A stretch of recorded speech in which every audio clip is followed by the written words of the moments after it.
शांति देवी की आंखों से नींद कोसों दूर थी। नींद आई भी तो कैसे। उनके पति राधे श्याम जी इस दुनिया और भरे पूरे परिवार को छोड़कर जा चुके थे। राधे श्याम जी अपने पीछे उनकी जीवन संगिनी शांति देवी, 2 बेटे, 2 बहुएं, 4 पोता पोती, 1 बेटी दामाद को छोड़ गए थे। पति के जाने के बाद से ही शांति देवी एकदम चुप सी हो गई थी। ना किसी से बोलना, ना कुछ कहना। शांति देवी ने सोचा नींद नहीं आ रही है, चलो छत पर जाकर ठंडी हवा में टहलकर मन बहला लिया जाए। छत पर जाने के लिए सीढ़ियां चढ़ ही रही थी कि उन्हें छत पर से कुछ आवाजें सुनाई पड़ती हैं। छत के दरवाजे से देखती है कि यहां तो पूरी महफिल जमी है। रात के 11 बजे बेटा, बहू, बेटी, दामाद सभी हैं। उनके कदम वहीं ठहर जाते हैं।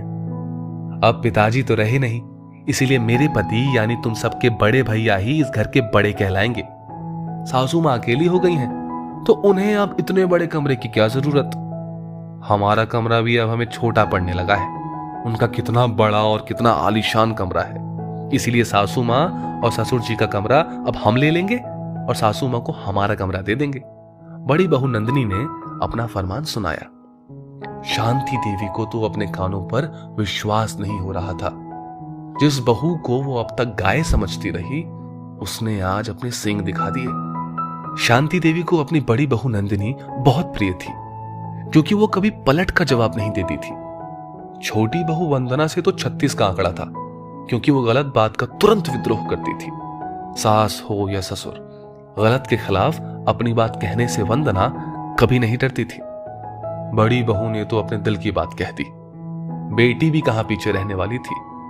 बेटी सुषमा बोली, पिताजी तो अब रहे नहीं, मां को अब भारी साड़ियों का क्या काम, इसीलिए मैं उनकी भारी चटक रंग वाली 10-12 साड़ियां ले जाऊंगी। शादी की 30वीं सालगिरह पर पिताजी ने मां को जो सोने का हार बनवा कर दिया था, वो भी मैं ले जाऊंगी।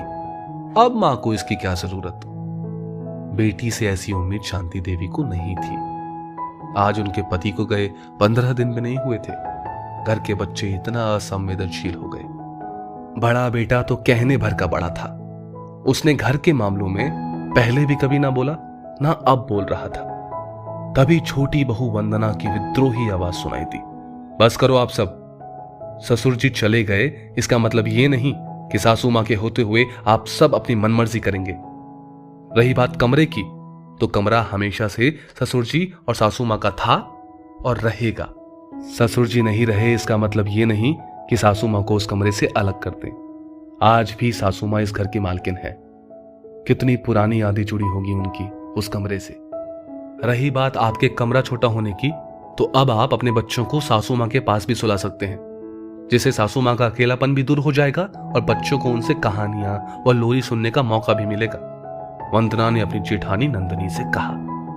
और सुषमा दीदी, आप बेटी होकर अपनी मां के प्रति इतना असंवेदनशील कैसे हो सकती हैं। आज के जमाने में आप ऐसी सोच रखती हैं कि पति के गुजर जाने पर पत्नी अपने पसंद के रंग की साड़ी नहीं पहन सकती।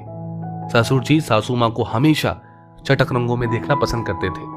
गहने साड़ियां उनकी हैं, जिसे चाहे दे या पहने उनकी मर्जी। हमें उनके जीवन में खुशियों के रंग भरने चाहिए, ना कि उनकी जिंदगी बेरंग कर देनी चाहिए। छोटी बहू ने कड़े शब्दों में अपनी जेठानी और ननद की गलत बातों का विरोध किया। शांति देवी के दोनों बेटों ने भी सर हिलाकर अपनी सहमति दर्शा दी। शांति देवी चुपचाप अपने कमरे में वापस आ गई। उन्हें अब सब समझ आ चुका था कि जिस बहू को उन्होंने पत्थर समझा, वो तो हीरा निकली। दोस्तों, इस स्टोरी को लेकर आपकी क्या राय है, नीचे कमेंट करके जरूर बताइएगा। और ऐसी ही और भी बेहतरीन वीडियोस के लिए हमारा पेज जरूर फॉलो करें। धन्यवाद।